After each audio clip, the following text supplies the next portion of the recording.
و اگر بنده اختیارات می داشتم، بله، در خیلی فرصت کوتاهی، در چند روز میشه مشکلات اقتصادی را حل کرد. مگه یه آدمی که عقل نداشته باشه حرف بزنه؟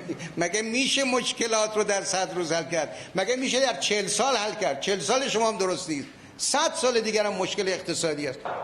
تعدیل اقتصاد، من حتی بنده حالا این شاید حرف بزرگی کسی تلقی کنه، ولی بنده این حقیقت میدانم، اعتقاد به مذاکره با امریکا ندارم و دلیل دارم. و حتی مذاکره با غرب و با اروپا معتقدم مشکل ما را حل نخواهد کرد.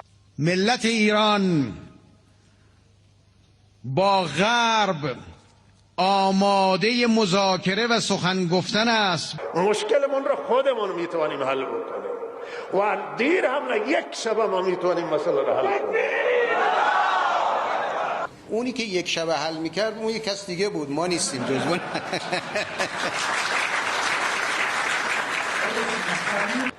و اگر بنده اختیاراتی می داشتم، بله، در خیلی فرصت کوتاهی، در چند روز میشه مشکلات اقتصادی را حل کرد.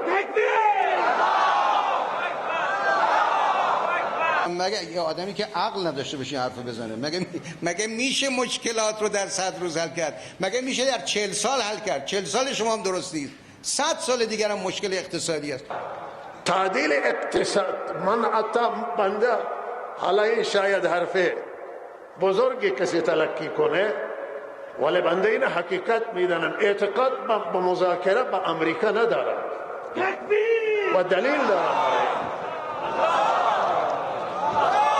و حتی مذاکره با غرب و با اروپا معتقدم مشکل ما را حل نخواهد کرد. ملت ایران با غرب آماده مذاکره و سخن گفتن است. مشکلمون را خودمون میتوانیم حل بکنیم و دیر هم نه، یک شب ما میتوانیم مسئله را حل کنیم.